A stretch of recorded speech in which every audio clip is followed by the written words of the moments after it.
Okay, so we've got a couple of questions. The first question is by Srivardhan.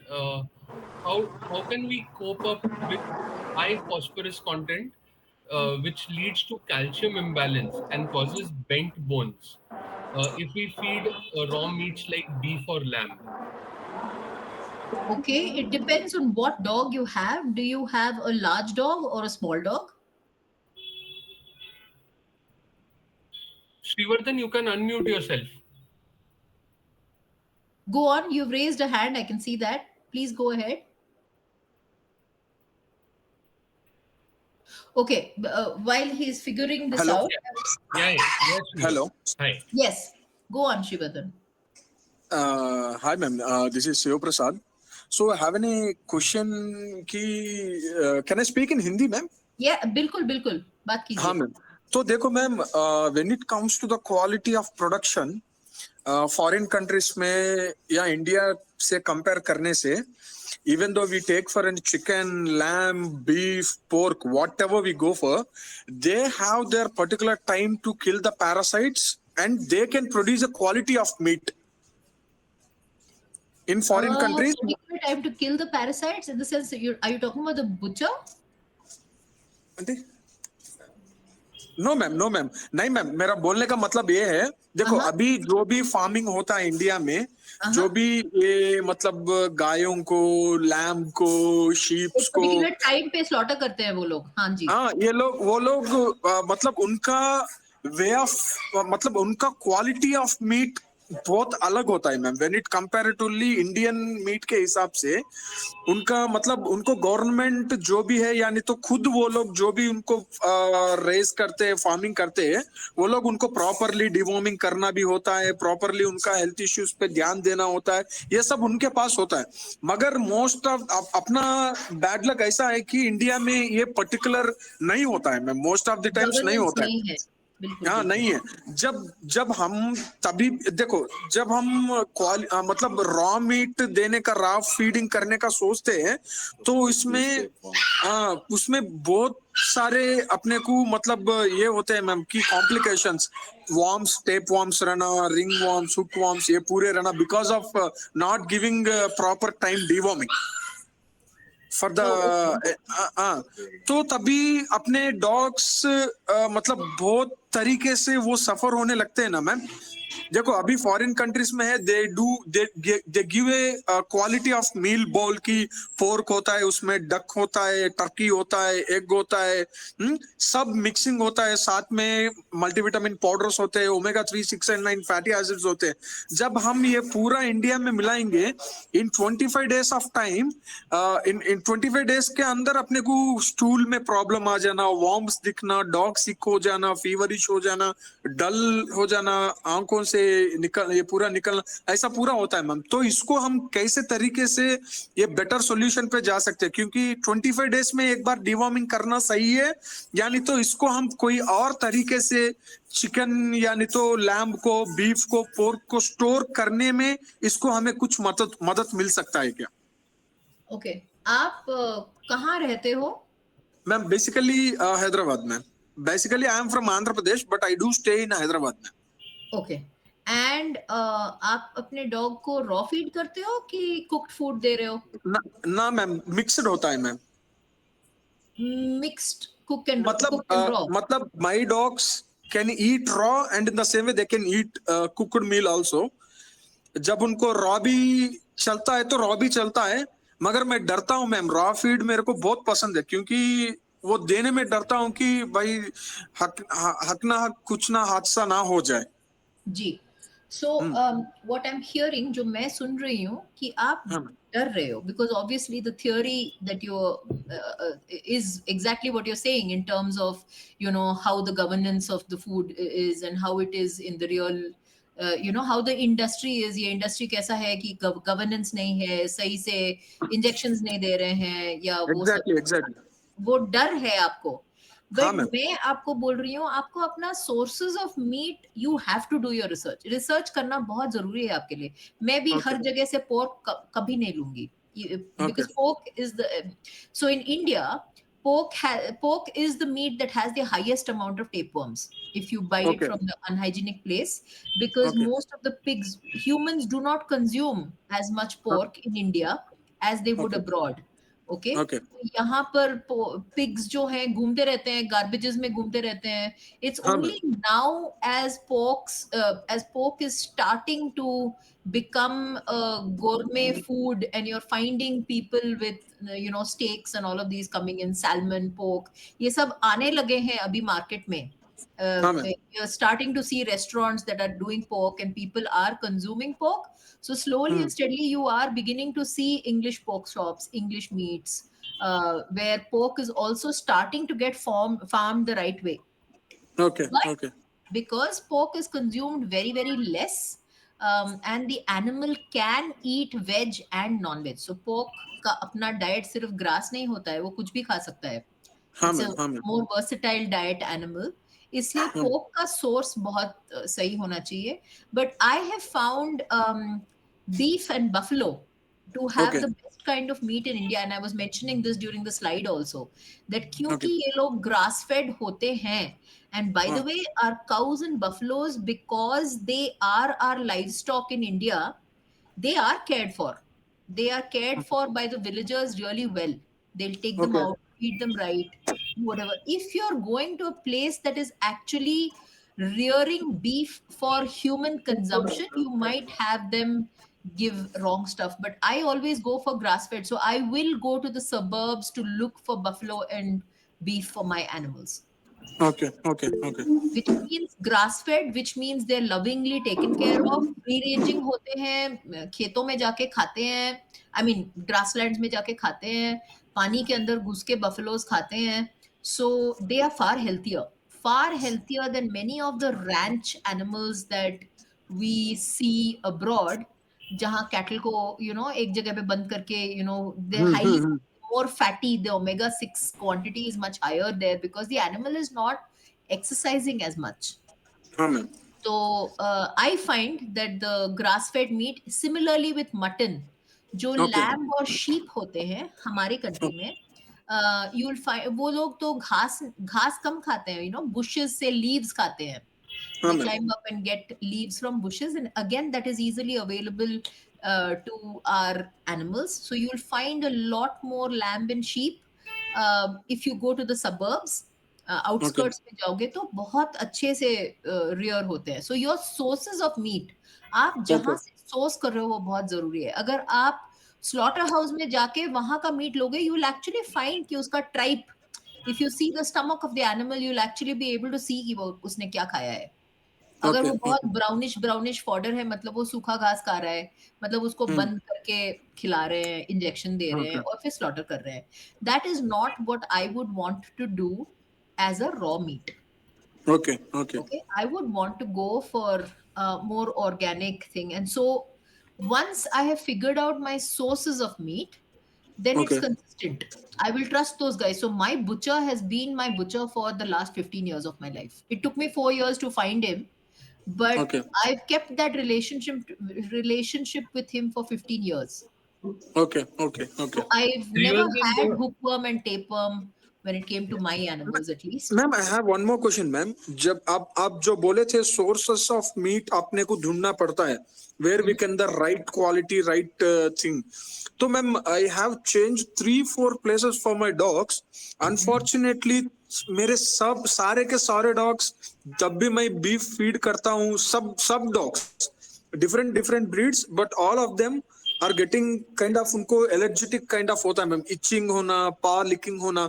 तब मैं beef feeding करता हूँ तभी हो रहा है सबके सब डॉग्स को. So this is, I think, Sagar, this is a slightly more specific case. I really need yeah, to get into the detail because I did hear कि उसने yeah, combination meal दिया हुआ है. वो combination meal में grain होता है कि correct. vegetable होते हैं कि क्या होता है, कितना pressure cook हो रहा है, कहाँ से. So I think this is Yeah. not a Srivardan, you can answer. actually get in touch with Devisri Yes. and have a I need a lot more proper detail. consultation. Yeah. Okay. Okay, sure ma'am, मैं details forward करता हूँ मैं. Yeah. Sure. Yeah, you can, Srivardan, you can message us the details. We will forward it to Devisri, and I'll exchange the I'll exchange your contact number with you as well. Okay. Ajinkya, are you here? Yes, sir. Yeah, Devashri, Ajinkya also had a question. Ajinkya, Okay. please go ahead. Okay, so I have got a couple of labs. Okay, Okay. so I am keeping them on a hybrid diet, wherein one time I feed them raw food, and the other meal is a cooked food. Okay, so a couple of things where they're like, sometimes I find that their food becomes extremely dry and it is almost featherweight. So is this something that is expected when we put them on raw food diet? So even before we do this, I want to know, is there a reason why you have chosen to do a hybrid diet? If you're So doing raw, sometimes why is it not fully raw? sometimes I keep them out for boarding and all, where Ah, it is not possible for the boarders to give them raw food, even if we provide them with the supplies. So that is one hmm. of the reasons why we just decided that we'll keep them on a hybrid diet so that it doesn't become any kind of an inconvenience for them. So when it is a hybrid diet, are you also doing some amount of grain in that diet? No, no greens. So is it meat and veggies, or is just meat that is getting boiled? It's meat and veggies both. Meat and veggies. So the minute you're changing the way you're putting the nutrients in, if you go back to the talk that when I was talking, I was telling you all about heat treatment and how it impacts the nutrients. And so if the nutrients, actually veggies will retain because they're more fibrous and they have that cellulose which takes time to break down. हम लोग भी salads कम खाते हैं और हमारे you'll see our guts will take time to digest salads and raw veggies. But the minute we cook them, vegetables are more digestible by us because they break down. So the minute it breaks down, that is a little more digestible. But then the type of digestion that happens with the gut at that point of time is slightly different because there's more plant matter in there. So yes, you will see different types of poop happening. My request to you is, when you're doing raw, let there be raw. Even my dogs used to go into boarding when I used to be traveling. Just before I moved them, I would choose to do a couple of days and transition them into a grain free thing. But I would like to do more of meat and probably about 10% of veggies and no more. And broadly, you can blanch the meat instead of pressure cooking it. That's the other thing that you could do. And you'll find that you'll manage to keep the nutrients intact to quite an extent, and your poop will be a little more consistent. Okay. And also, is it true that once we put a dog on a raw food diet, it Hmm. is very difficult to reverse it back to cooked food?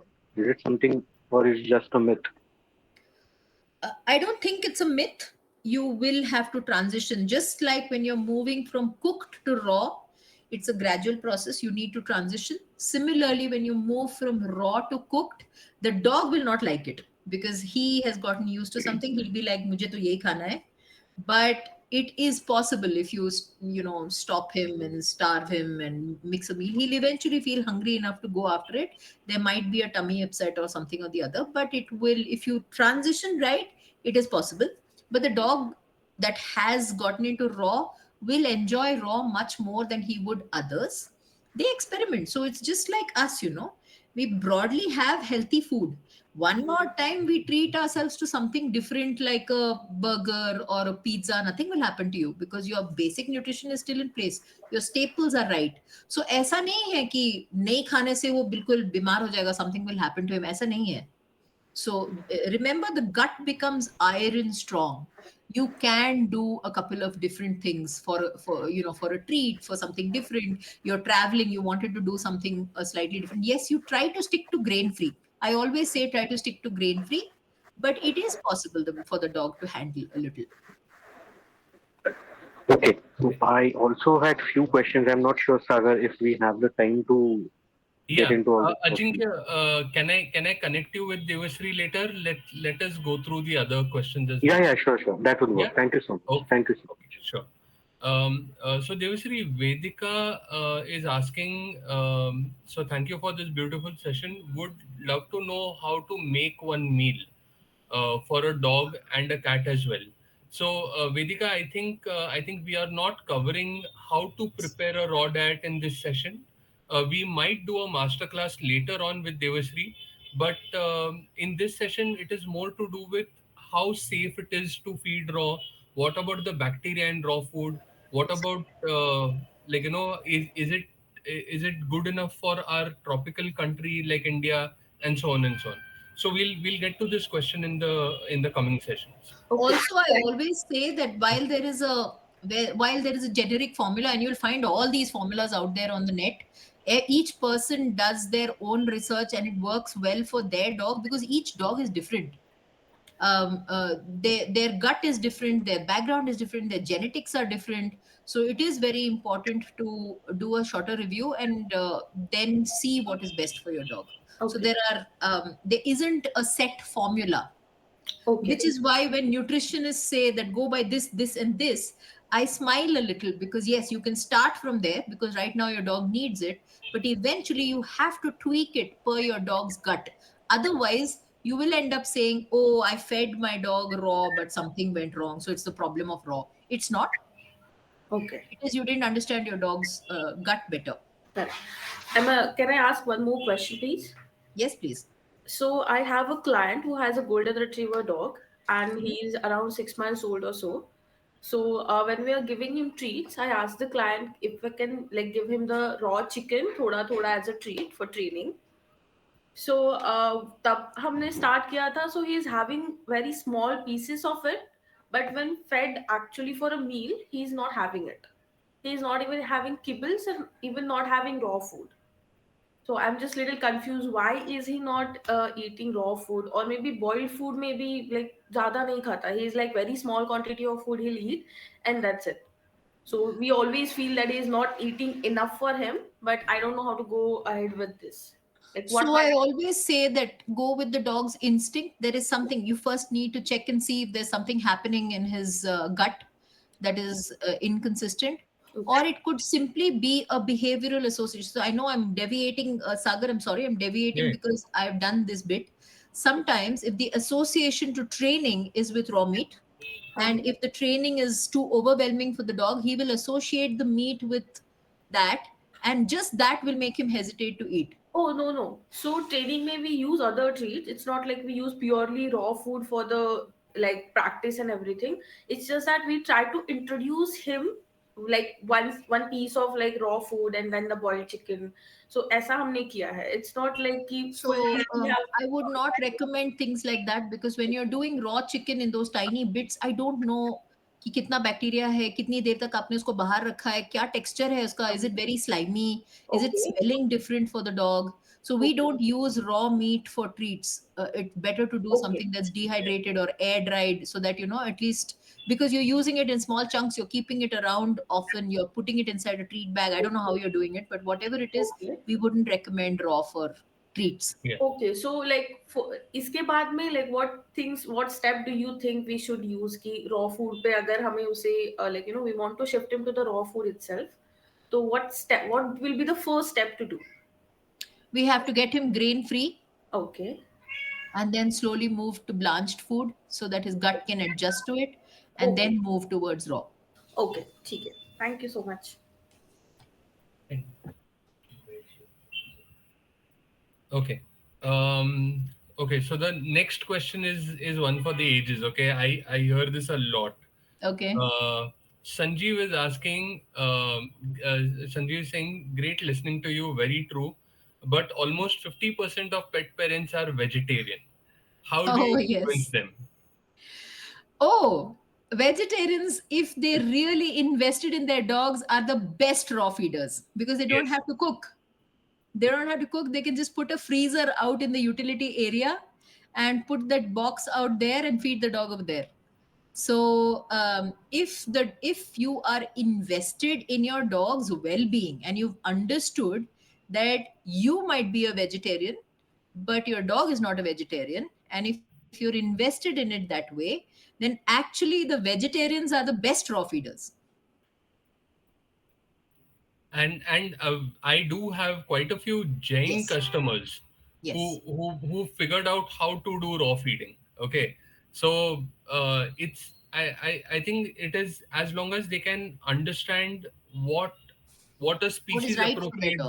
diet is, and I not try to force their beliefs onto their dogs. I think. Yes. I always say this, if you are a vegetarian or a sattvic or whatever it is, don't keep a dog, keep a guinea pig, keep rabbits, keep Goats. animals that will Yeah, have species appropriate food that is vegetarian. correct. It doesn't need to be a dog. Yeah. Okay. Devjyoti Basu, can I use chicken with bones chopped properly? Chicken yellow feet boiled or raw? Can I use chia seeds?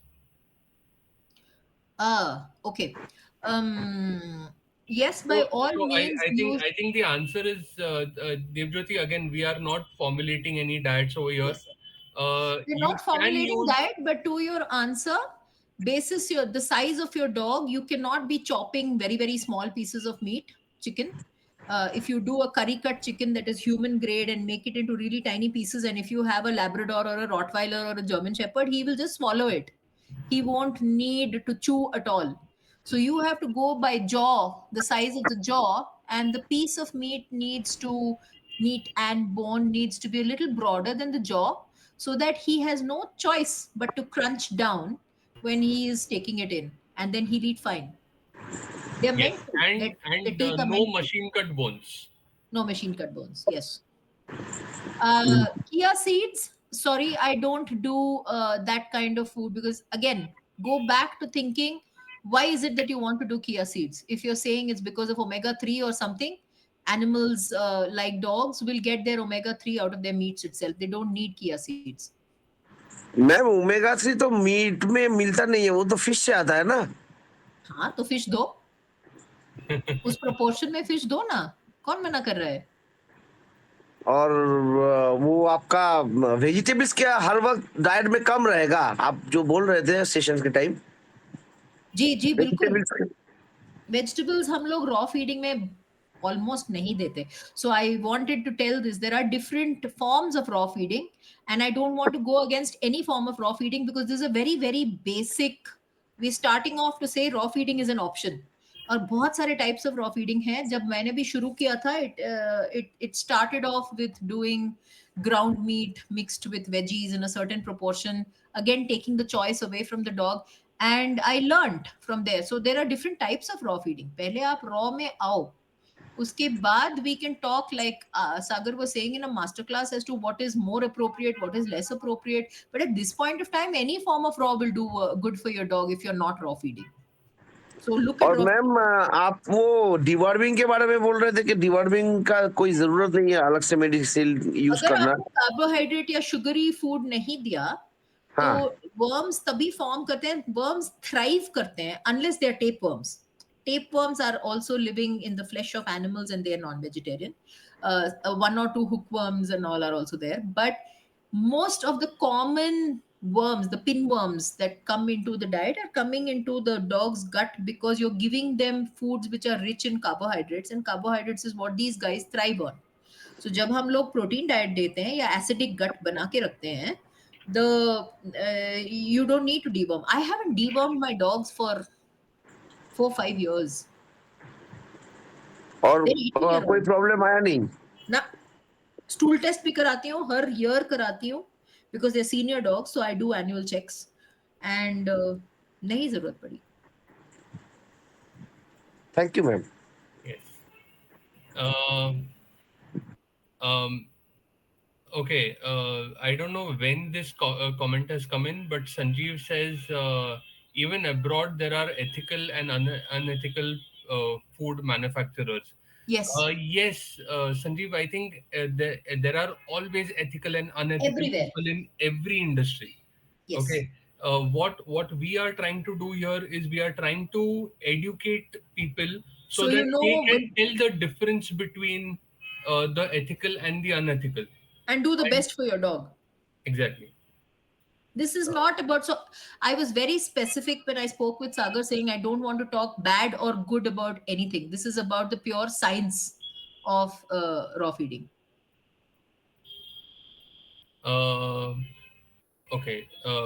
Sanjeev, again, dietary requirements and restrictions for dog with pancreatitis, CKD, and heart problems. Message me. Specific, I will get you in touch with Devisri, because this is going to be specific. a very detailed discussion. Yes. Okay. And it's doable, Brandon, by the way. sorry. It's doable, is what Yeah. I'm saying. Okay, Brandon is asking, being in Delhi NCR, it is really difficult to source good and best sources of proteins and meat. It would be really great if we can get any contact for source of meat, if you guys have any idea. Maybe getting it from South India in a cold packaging, okay. So Brandon, we are working on getting uh, good sources of meats available in every at least tier one cities. But Devasri, if you have any contacts, you can help him out. So I always say you should start looking for fellow raw feeders within your city, and depending on experience, start figuring out where they're getting their sources, who's good, who's bad. I have a group, a Facebook group called Raw Feeders Dash India. Only if you are already a raw feeder should you ask to join. If you're not a raw feeder and are still learning to do raw, that is the wrong place to be, because there's a lot of technical conversation that happens over there. If you want to know the basics of raw and all, ask and whatever. Once you've started feeding raw, join the group. And then there are people from all over India over there. There might be other groups also like that. You should join all those groups and go for people who are in your city, and ensure that you find out their sources of meat. And only when you work together with other raw feeders, you can actually get better prices for your meats. Yes, So go make find a group or make a group. Go to butchers. Tell them that we are so many people and we are going to need so much meat. Okay. it's also Secondly, important to don't. know, sorry, Yeah. it's also important to know your meat. So you don't have to go to only a raw feeder. Suppose you don't know a raw feeder in your city, but you know somebody who's feeding beef to their dogs, even if it is cooked. Find out that source, go to that shop first, see where they're doing. Ask, that is how I built my understanding in the beginning. Nobody was there to tell me what's a good source of beef before. Yeah. So I did go in, I did check to see. When I would strike up a conversation with the butcher, find out when he's slaughtering. Is he just getting it from a slaughterhouse where he's bringing only a piece of the cow, and traveling across from the slaughterhouse to his shop and opening it only for 3 hours? Those are the places where you will get unhygienic meat. You want to go to the source. You want to figure out somebody who is slaughtering their beef at 3 in the morning. And yes, you might have to go, if you get yourself a freezer, you might have to go once a month, buy yourself 30-35 kgs of meat, depending on the size of your dog and how much you need, and bring it and put it in your freezer, and you don't have to go for the rest of the month. So find out your sources, take that small trip out and go ahead and do what is. And once you do that, you can figure this out for yourself. Sagar, there is a Yeah. Jyoti Basu who has been raising a hand for quite some time. I think he Yeah. wants to. Same. I think we already addressed him. Oh, is it? Okay. Yeah.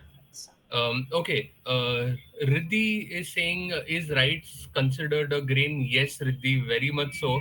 It is a grain and it is not required in their diet at It's all. a grain, it's a complete filler.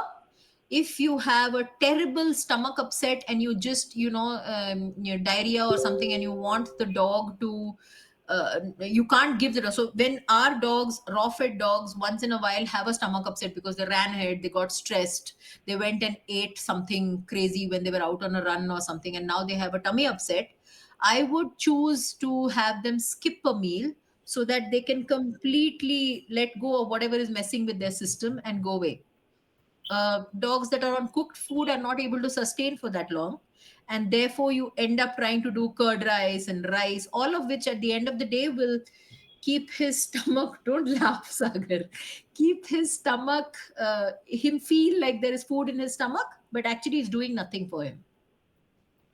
So I laughed because curd rice is supposedly the best cure for upset stomachs for dogs, and I would rather give only curd.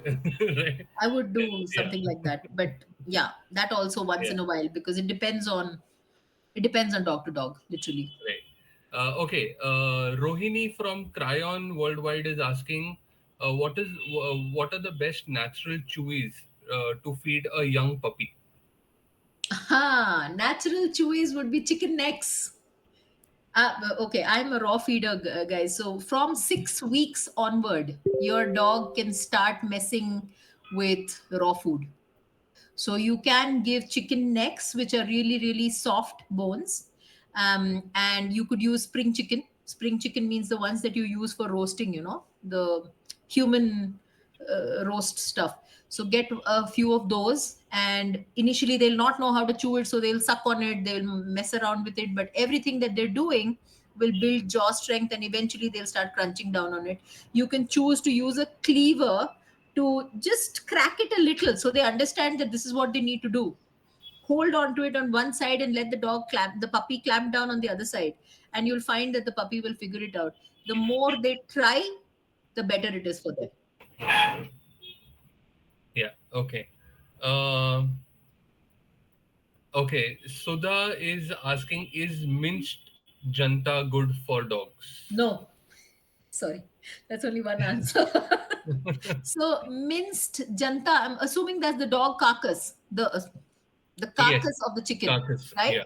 Is that what After janta removing chicken all is? the boneless and stuff that Yeah, is used so for. that is again, I have never believed in giving bones that way, because if you don't do it natural like a prey model, you will find that you'll end up doing more bone, or you'll end up doing more muscle, Correct.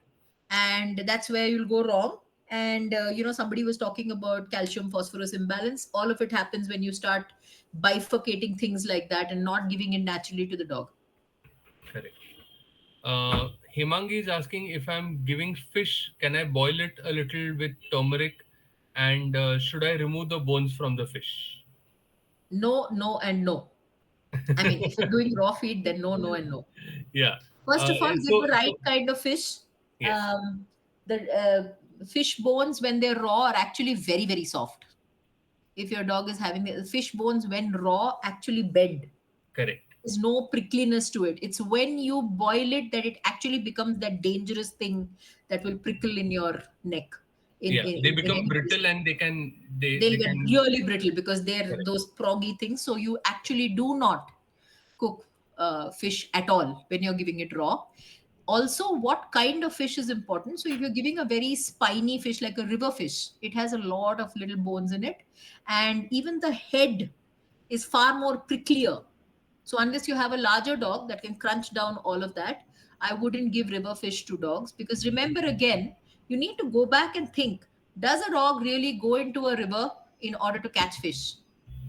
A cat does, a bear does, a crocodile might, but dogs won't. They don't get into water. So if you're doing something like that, always think back to what is ancestrally what the dog would have wanted to have. Do not overdo it. You're supplementing by using little fish because you want omega 3. Okay. Correct. And that's the only thing in fish that is useful to a healthy dog is the omega 3, which is found on its skin. The rest of the protein you're anyways getting from animal fat. Yeah. Correct. You don't need anything from there except the skin. So if you can source from a sushi shop the skin of the salmon that they're using for sushi, you don't need to do fish at all. Or people like me say, because actually fish is very largely consumed in India alongside chicken. So unfortunately, the fisheries are very badly governed in India, and they're going out of the oceans where heavy metal, lead poisoning is very, very real. And the unless you really, really have good fisheries from where you're sourcing your stuff, I always prefer to go for the smaller size fish, smaller size or younger fish rather than the older fish, because the older fish will carry a lot of these heavy metals in their gut, liver and this thing. So I don't like using large fish at all. I use small fish like anchovies. I use little sardines, not older sardines. I use yellowfin tuna to an extent for omega-3. I do not like using shark. I do not like use any of those larger fish, the seal fish and these fish and that fish. No, because I'm not. What about mackerel? No, No, small mackerel mackerel, actually baby lives mackerel. a little deeper, and some they come to the surface, and the minute they come to the surface, you have a lot of these fuel oils, ferry oils, and all that are unfortunately there in our Indian waters. Okay, So there's a lot of pollution, and the water is not clean. Even our river fish, there's so much pollution in the rivers thanks to all the industrial waste that's going out into the rivers, that I don't think our fish are really safe. So I prefer to use fish oil, deep sea Alaskan fish oil capsules for my really old dogs. I do not want to mess with their kidneys and livers with heavy metal poisoning. fair enough. Okay, Bhavika is asking: is it compulsory to freeze raw food um, um, for for half a One week? week, 2 weeks, three Yeah, weeks. Hmm. or fresh refrigerated is good to go as well. Because in the So when episode one, if my sources are right, I just, in fact, when I bring my meats in, I literally give them one meal on the spot, and I haven't seen any problem. Multiple people haven't seen any problem. But if your sources are questionable, then I don't know if, for example, pork, they say freeze for about 3 weeks and everything will get killed. I doubt it, because tapeworm spores are, they live through all of that. So there is no question of just freezing and managing to sort it out. Please get your sources of meat right. And if you're taking human grade, there is very less chances. So I wouldn't buy these kind of meats from local shops. I would always go to the right kind of shops that are already selling to humans, because if human gets tapeworm, then these guys will get sued. So correct. I would go to the sources for that these restaurants are picking up their gourmet dishes from. The five stars go. I will literally make friends with the chefs over there. Go and find out the sources that they're getting their meats from and pick it up from there. It takes a little bit of hard work in the beginning, but once you've figured it out, that's it. So one really good point here, Devasri, is whenever we are buying meats for our dogs, we need to tell the suppliers that this is for human consumption. Yes, Do not tell the suppliers that this is for dog food, they'll because once immediately they know it is for dog food, they might give you a good batch, maybe one or two good batches, and then they will start trying to pawn off food meats that yes, are not yes, going to be for, fattier and all those things. yeah. Yes, So never tell your supplier that the meat is going to the dogs. The meat is always for yourself, or maybe you have a cloud kitchen, or yeah, yeah, something like that. You never tell them that this is going in dog food. yeah, yeah, yeah. Okay. Pavan Kumar is asking, does this work for toy breeds? Because toy breeds like Shih Tzus or mini Poms have sensitive stomach. It definitely does. You, however, have to find softer, like chicken wing tips. You can't give them harder bones. That's too much of calcium and phosphorus. But you can use the meats, and then you have to use specific things like quail, or wing tips of guinea fowl and ducks and all, for them to get their chews. And once they start building jaw strength, believe me, they're like little piranhas, and they love their raw. And in fact, the raw feeding will help them with a sensitive stomach. Absolutely. It will help them soothe the stomach. Even if they have IBS, IBD, these Yes. dogs can actually thrive on a raw diet. Yes. Okay. Which fish is good for the dogs? I think we've already answered that.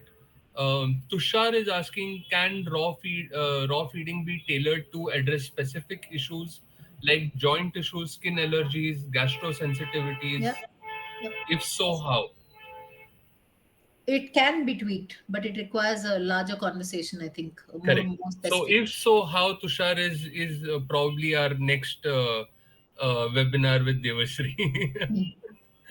uh, if a pet Believe, refuses to I eat, love this topic so much that I can talk. If we have a webinar for a whole day, I literally sit and answer questions like this. Go If on. if a pet refuses to eat raw food, what are some strategies to encourage them to consume without compromising the diet's nutritional value? If a pet refuses to eat raw food, so Yeah. if a pet refuses to eat raw food, it's probably because he's been having a different kind of food for a very long time and really doesn't know how to do it.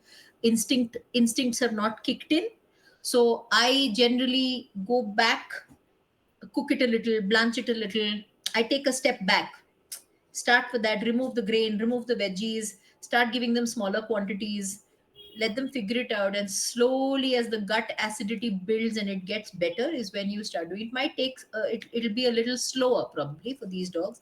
In fact, those of you who have cats will realize that cats are very very finicky when it comes to transitions. If you've started off with kibble and wet food, the EMs, wet food and all, they really struggle to move to raw.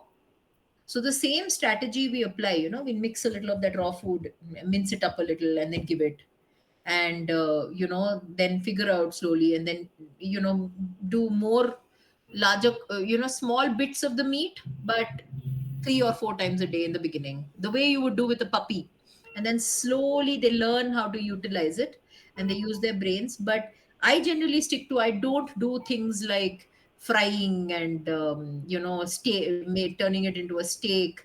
Maybe I could do that with liver pieces once in a while, because I find that liver textures, a lot of new dogs that get onto raw struggle with it.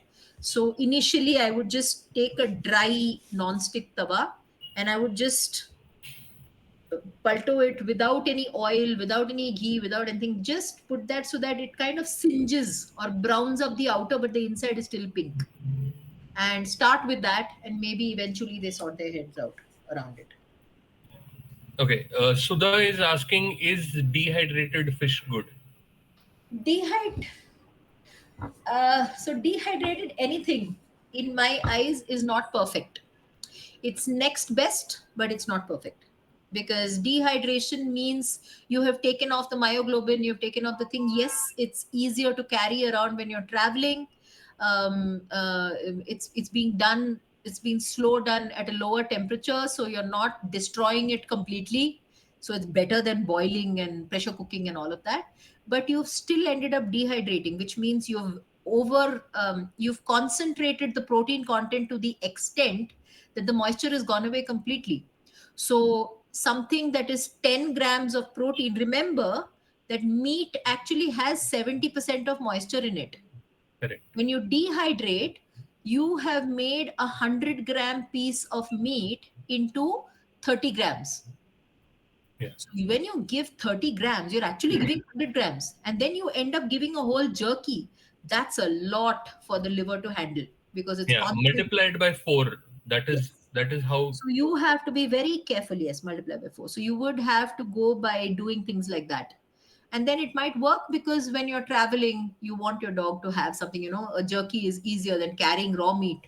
So for those of you who say, I don't know what to do when I'm traveling with my dog, I carry dehydrated things in my luggage, and I use it, because that is equivalent to like 3 times or 4 times. And I would do that and ensure that they have plentiful water. And Yeah. that's a meal in itself. Yeah. So Sudha, to answer your question, dehydrated is good as a treat, but you have to make sure that the quantities are correct. Okay. Yes. Just because we want to treat our dogs does not mean that he gets 4 or 5 jerkies in a day. Yes. And if Although you it if looks he has four or small, five jerkies, please ensure that understand that if it's boneless, then you're giving a meal which has only 1 or 2 pieces of bone, so that it balances out. But mostly we end up messing with proportion when we do a lot of dehydrated. okay. Srivardhan is asking, which brand of Alaskan fish oil are you using? So there is a Sun Life that I used to have. It's on Amazon. I've been using it for the longest time. There are also some US brands, some Canadian brands that have really good governance. Yeah. So you should just go in, look at the reviews, look at. So what I look at, I don't go by brands. I am someone who learns to educate, and I keep looking for brands that have the right factors. Now, instead of asking which brand, I would prefer that you go in and look at what are the characteristics of the Alaskan fish oil that you need. So the gel capsule should be the right strength. Do not, if you have a big dog, do not do 1,000 mg capsule. That's a lot of concentrated fish oil that you'd end up giving. So you want a lower strength. Don't want it to have other things. Remember that those are human grade. So sometimes they'll put magnesium stearate, they'll put this, that, they put other things in order for the human consumption. But you don't want that. You want the pure fish oil with probably a silica, whatever that gel capsule. Do not take oil that is in bottles because it oxidizes very fast and browns out, and it does not have the same properties. Always go for capsules which you can finish off in one go, or you can just puncture it with a needle and you can put it in an airtight capsule so that it lasts for 2 times, but no more than that. Okay. We've got Pawan asking, raw vegetables like carrot, pumpkins are good. Uh, Raw pumpkin, I've never okay, I never done raw pumpkin for dogs. yeah. But carrot, once in a while, remember, they don't digest it, but it's a great toy. It's a great, And Pawan, they you mess can, with it with their teeth, it will yeah. shift their breath a little. The beta carotene is kind of good for them because mostly when they're chewing, a little bit of the juice will go in, but most of it will lie on the ground and the rest will come out in the poop hole. So Correct. they're not really digesting it, but the juice is okay and it's a great toy to play Yeah. with. I mean, it's not a big deal. But Yes. pumpkin, I don't think so. Okay, Brandon is asking, is there any other option of natural multivitamins in raw food? I currently give my pup raw chicken liver instead of multivitamins, immunity supplements with food. Okay. So most of our organs will have multivitamins. They'll have the B vitamins that are needed to build immunity. They'll have the taurine required. They will have a little bit of minerals also in them. But our chickens are predominantly grain fed and they're sitting in cages. Even when they're being farmed, they're sitting in cages. They're not really moving around and having the normal diet that they should be having. So their livers are really bad. I would start off with a chicken liver, but I would eventually move to grass-fed livers.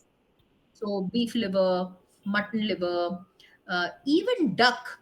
Duck will, feed off ponds and algae.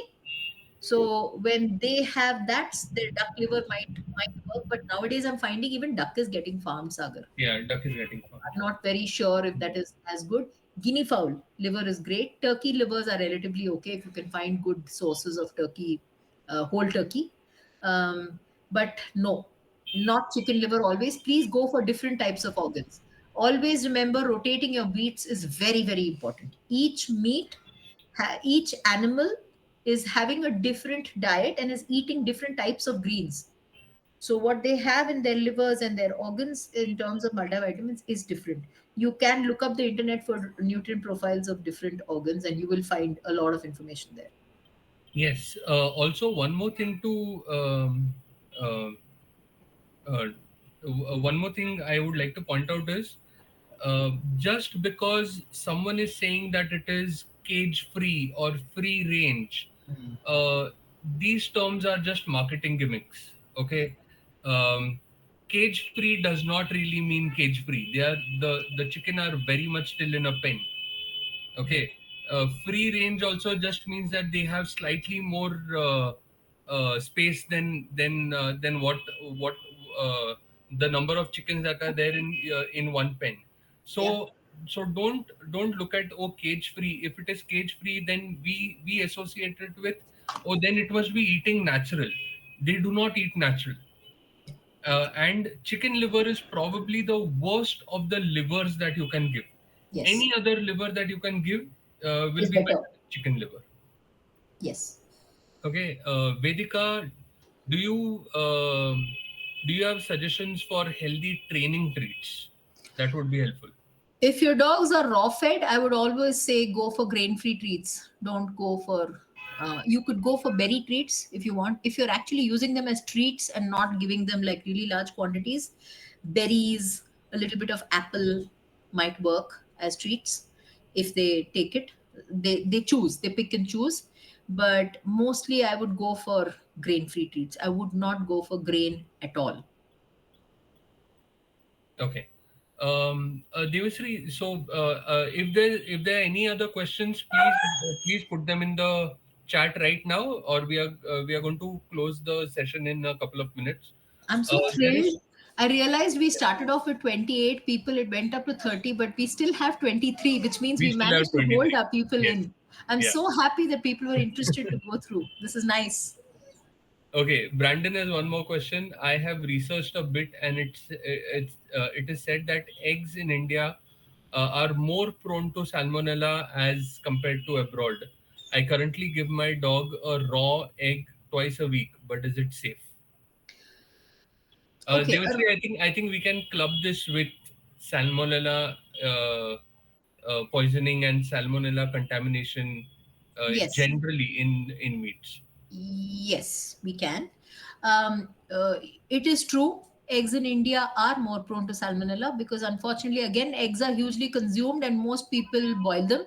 So when they boil them, they think that everything is fine. And there is eggs of all kinds of ages because they manage to last there. So it's important for you to figure out fresh egg sources. I generally go, so I know the people who are bringing in the eggs from the farms, and I literally go in early in the morning so I can see the eggs coming in. Some of them are even dated. So I look for eggs that are dated, and I take things which are no more than 1 day old, and there'll be very little salmonella. But even if they do have salmonella, FYI, for our dogs, they manage to handle salmonella quite well, tiny, tiny quantities.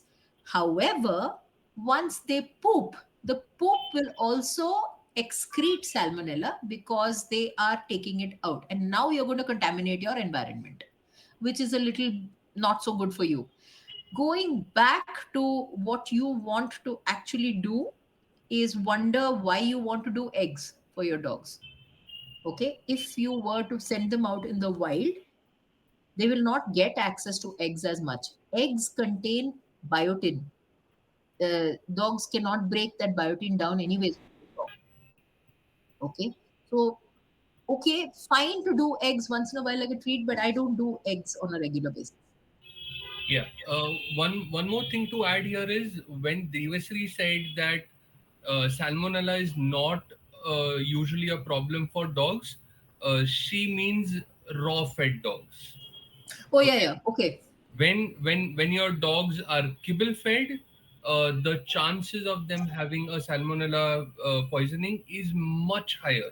Yes. In fact, if I remember correctly, there was a study in 2017 in the US where there were only two reported cases of salmonella poisoning in dogs, and both the dogs were kibble fed, not raw fed. There were food recalls, no?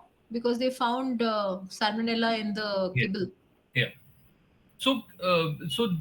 Okay. So one more thing, when people talk about salmonella, is salmonella only a problem for raw meat or for dog food?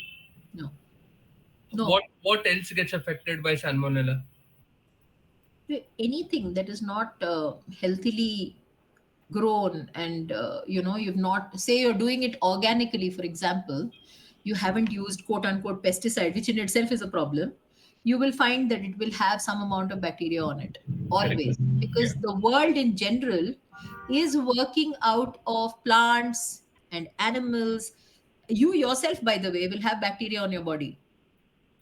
Okay, your Correct. teeth, even though you brush your teeth, Yeah. will have bacteria on them. Bacteria is everywhere. Bacteria is the source and the bane of life. Bacteria and viruses everywhere. Okay, so please don't be afraid of bacteria. There are good bacteria, there are bad bacteria, and there are quantities of bacteria. If it crosses that Correct. threshold, is when anybody can fall sick. But why on earth will it cross the threshold? When you're being careful about hygiene, when you're being careful about buying fresh, when you're being careful about freezing it and giving it cold, so that it can't grow the bacteria beyond the threshold. I have been, so I'm a non-veg, or I used to be a non-vegetarian myself. I've been using so much of non-veg for my animals. And I've realized that as human beings, we are far more omnivorous than they are. So I've chosen to move more towards vegetables, and I find that there's bacteria in them as well. So don't worry so much about bacteria, worry about keeping it in check. Right. Do it right, wash your hands afterwards, just as you would with your own meats. Do not keep it out in the open in a tropical country for too long, keeping it at room temperature for too long. If you're buying meat from a shop where the meat is hanging out of a meat hook for a period of time, do not buy it, because it was already gathered, it's dust and bacteria, and your Correct. soldier flies have gone and laid their eggs on it, the fruit flies have laid their eggs on it. You don't want stuff like that. You want to buy fresh, you want to freeze it as quickly as possible, and you will not have, I mean, I've been doing this for 18 years now, like Sagar said. I've never had, I mean, the amount of meat I handle on a regular basis, you guys will be shocked. So I have never had a salmonella poisoning my entire life as someone who's been handling it, as do, and I have 5 dogs, or I used to have 5 dogs, which means on a daily basis I would be processing and giving them food, cutting up the meat as per the whatever sizes of their mouth and all, and I would give it to them, and I'd be handling close to 2.5 kgs of meat on a day basis, only for my dogs. I've never had a salmonella Yeah. problem. But Devasri, you know how the other industry, the other spectrum of the pet food industry, you know how it works, right? They want to create a scare of bacteria, and they want to. It's all just scare tactics. It is. So abroad, I've been abroad, and that's the reason I'm saying it. The minute you go into places where they're doing packaged food, that is packaged raw food that's sitting inside a supermarket for a while Hmm. and may not be at the right temperatures because it's been sitting there for a while. Raw food got its reputation around all these things because of the way it was being packaged and kept in supermarkets abroad. And a lot of people went in, did spot checks, because those supermarkets were probably getting food which was not at the right temperature, etc., etc. And raw got its reputation from there. But I'm going on telling the one single thing is, now you know that there could be salmonella, which means get your meat right, ensure that you don't keep it outside for too long, put it in the freezers right, bring it in right, and you will not have anything that will happen to it. And I give my meat raw and fresh. The day I come back from my meat run, I actually give it fresh, and I've never seen a problem with my dogs or myself. Okay. Soumya has asked a brilliant question here. Is raw feeding more expensive than cooked or kibble? If you're looking at pure costs of meat versus cooked in kibble, remember that kibble has the least amount of meat and a lot of grains and this and that. It will definitely be far more reasonable to buy. But they're managing to get their profit out of that also, because there's so much of byproducts in it. If you just read the fine print, I'm sorry to anybody who's actually here who might actually be raw feed, kibble proponents, but this is a fact. I'm not saying this to bring it down, but this is a fact. There's so much of byproducts that actually it should have cost much lesser, but they're still making a really large profit out of it, and that is why they're still selling. Number one. Cooked, again, little more expensive than kibble, because you are still bringing in the meat and then you're cooking it. So when you're cooking it, you are actually giving lesser amount of the protein. So if you're giving lesser amount and then you're using vegetables and all to fill it in, so yes, it will become, quantity wise, if you look at the amount of meat that you're doing in a cooked meal, you'll probably end up spending lesser. Raw feeding will be expensive because you're looking at good sources of meat and keeping them frozen xyz. However, the medical expenses that you're going to end up with supplementation, the doctor's bill, I mean, if I've seen my friends who go to the vet once and end up spending 10 to 15k each time, I'd rather spend that on raw food, and I will end up spending much lesser when I don't have to supplement, when I don't have to take my dog for multiple antibiotics and steroids and this and that, I am saving. When I'm not having to groom them every week because they're smelling too bad and they're having allergies and you need to use different shampoos. So please understand that this is still an industry that is, they've managed to build an ecosystem around the food that they're selling. So if kibble is the food that is getting sold, then kibble needs to be supplemented with supplements. Kibble needs to be supplemented with good shampoos so that you have to keep, washing your dog over a period of time. And you have to go by that holistic cost, because at the end of the day, the dog is surviving on that also. But it's not just the food. You have to look at all of the things that you're spending vis-a-vis what I'm spending on raw. And sometimes my vets don't even know me or my dogs because I don't have to go there. Yeah. Okay, so I'm spending all my food on raw, all my money on raw, and I'm still spending lesser than what you would be spending on your overall well-being of Correct. the dog. So basically, you have to decide whether you want to spend to to keep your dogs healthy, or to get them to recover from a health issue. Yes. So these are the only two ways you can spend. So Yeah. I think raw Both feeders ways give. work, literally. Yeah. So yeah, it's a choice you make. Like I started off by saying, it's an educated choice that you make. Correct. Okay, Devashri, I think we are done with questions. There are no more questions. Great. But I would like you to stress a little bit on um, raw feeding in India, in a tropical country, because I've heard a lot of people coming and telling me, "Oh, India is not meant for raw feeding." So, can you elaborate on that? So everything that I shared over here today was raw feeding in India. I am not talking global language. I Everything that I've done in my blog, whatever I've shared with you guys today, is coming from personal experience in raw feeding in India. So yes, India is a tropical country. Our temperatures are much higher than some of the countries there. Therefore, the use of freezers is very important. Whereas in the UK, they have a pantry in the shed, because it's a snowbound country. They can keep the meat just wrapped in a piece of cloth and it's still frozen, because you are at -2 degrees and -3 degrees and -4 degrees, and the meat will last. But we will use freezers. We will ensure that meat is bought fresh, not sit outside for too long, and ensure that it sits in freezers, and you bring it out. And don't bring it to room temperature, because the minute you're bringing it to room temperature, you are choosing to let some bacteria sit on it. And if you keep thawing and putting, so I would say, make your boxes for 1 day, and the box doesn't come out of the freezer unless it has to be consumed completely. So if your dog eats 500 grams of meat a day, then you will make boxes of 500 grams, and you will keep 7 boxes in there. And you will open a box and that gets consumed the same day. And you will not need to, there'll be no contamination. So I buy meat once a month, and I buy in a large amount. I fill my freezer, and then every morning I'm pulling out 1 box from there. So the day that I'm actually going on my meat run, I spend exactly 2 hours to put those meats in their proportions with my weighing scale into boxes. And then every day, there's no work for the next month.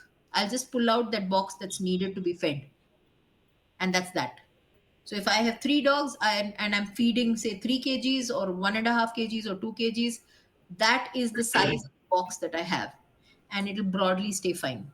So, tropical country, you just have to manage the temperature and the freshness of your meats, and it's very, very sustainable. Very, very, very sustainable. Okay. So KK Yadav is asking what quantity of raw food to be given to a lab with weight of 40 kgs. Do you want to? A lab at 40 kgs sounds like an overweight dog, unless he's an American lab, and even then he should be at 36, 37 in my eyes. So always go by ideal weight. And if he has no medical problems, I always say, when it comes to raw food, remember, you are creating your proportions. So always check to see whether your dog has any medical conditions before you start. So always do a full check to see where your dog stands. Otherwise, without knowing anything, you just assume that your dog is healthy and you start doing something dangerous. Please do not do it that way. Start off with a before, and then tweak your diet accordingly. Go by ideal weight. Don't go by current weight. Go by ideal weight. And then start feeding your dog accordingly. Food, where everything is ground, bones are ground, vegetables are ground, and it's all turned into a ball together.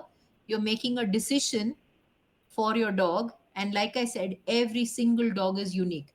So in the beginning, if your dog has been on kibble or if your dog has been on cooked food, it is 100% going to impact positively. It will do well for your dog. But as the nutrition gets, as the body's deficiencies get sated, you will find that pre-formulated food, how is it any different from what a kibble company is doing? This deciding the proportion for you and then waiting for it to cause a confusion, and then it will say do the renal food, or then it will say do the kidney food, or then it will say do the liver food or hepatic food. But why would you even want to get there? You need to ensure that you're able to give food segregated in a platter so that you can see what your dog is going after first and what your dog is choosing to avoid. Because what he's choosing to avoid is instinctively, he's telling by the smell and by the feel that that's not what he wants. And once you give into instinct and you go by the right herbs, you allow the dog to do all of that work on its own, the instinct kicks in and the animal pretty much auto regulates.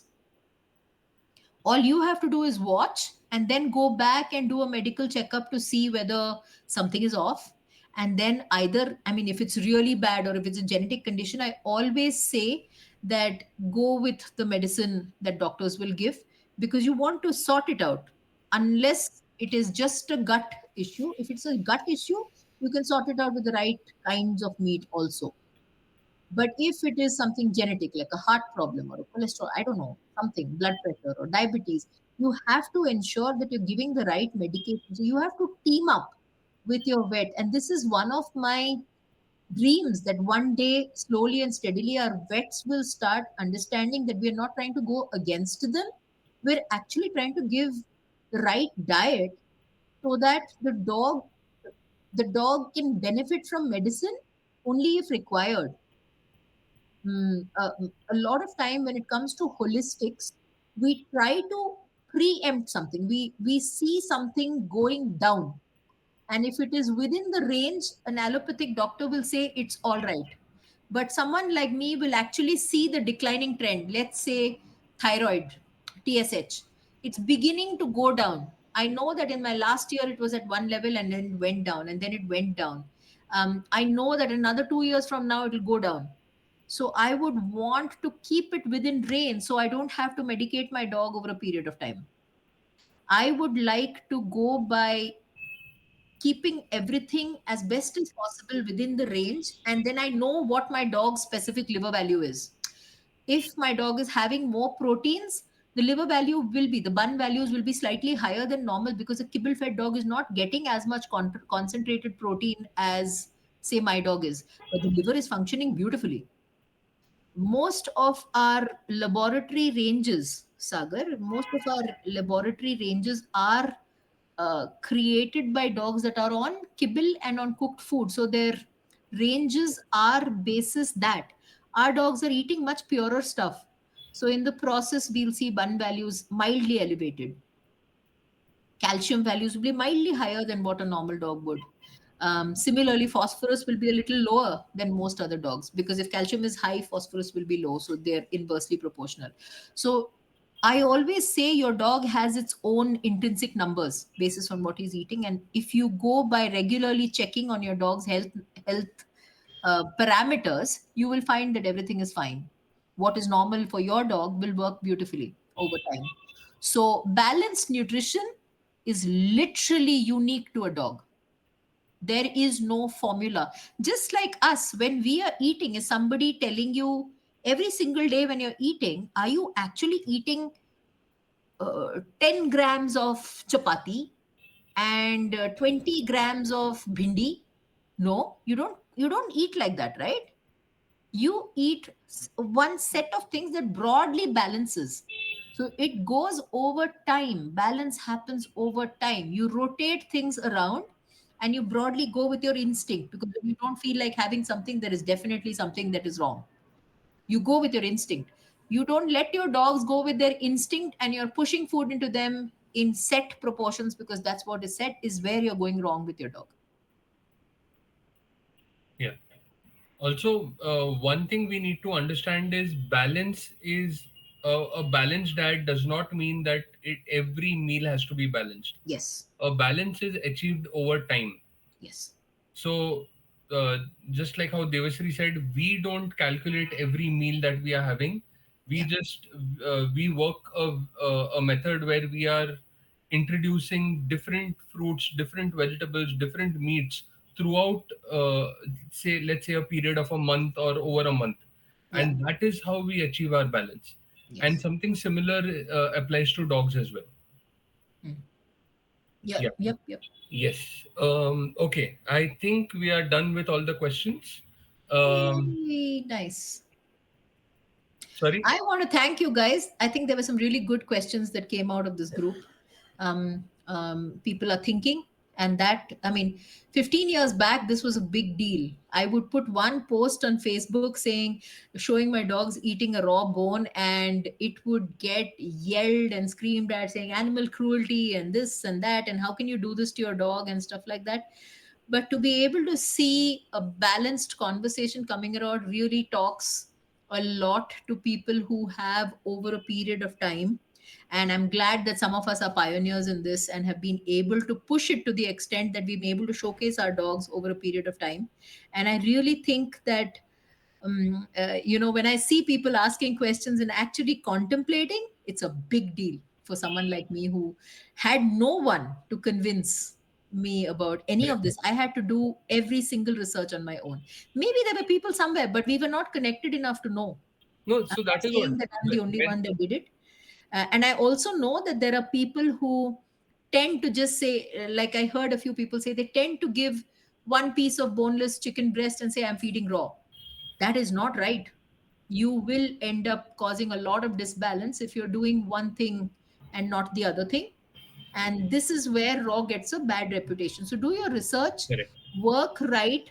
Do not just hand out a piece of raw meat to your dog simply because you think that that's raw and therefore it's good. It will cause disbalance over time. And this is why I believe educated doctors, nutritionists, they hesitate because they worry that little knowledge is a dangerous thing. I want to say this for the vets because I've had enough deep discussions with them to understand why they don't recommend. Even though they see that this is valid, they're just so worried that little knowledge is so dangerous, and people are not always willing to do their research, and they tend to get excited about it because the person who was talking was so passionate about it, and then it felt right because all the science is right, and you suddenly pick up a piece of raw meat and give it, and the next day your dog vomits, and you say, oh shit, my dog can't have raw. Yeah. That's where it goes wrong. So please ensure that you educate yourself right, understand every aspect about it before you start raw feeding. And Correct. this is the reason I believe most vets will go with tried and tested formulas that research companies are doing and all, and not really say do raw, because that research around raw is really important to do. True. So small steps before we start running with raw. Yeah, absolutely. Yeah. Yes. Okay. Thank you, Devasri. It was wonderful having you here. Um we will connect again, and let's see if we can get deeper into raw feeding. If we can teach people how they should start raw feeding, Yeah, and I think that could be our next topic. yeah, yeah, But we can do this. thank you everyone for being here. Hope this session gave you a little bit of insight into the raw feeding world. If you have any questions, you all of you have my number. Just shoot out questions. If I can answer them, I will do so. If I cannot, I will put you in touch with Devasri if a more specific discussion is required. Yeah. Yeah. Devasri, do you want to tell people how they can get in touch with you? Yes. So I'm available on most social media. On Facebook, I'm available as Devisri Sarkar only. Um, I run the Urban Dog. My number is easily available on social media. It's out there for everyone to access. My website is theurbandog.com. I'm now running the Sensory Garden, so centralpark.in.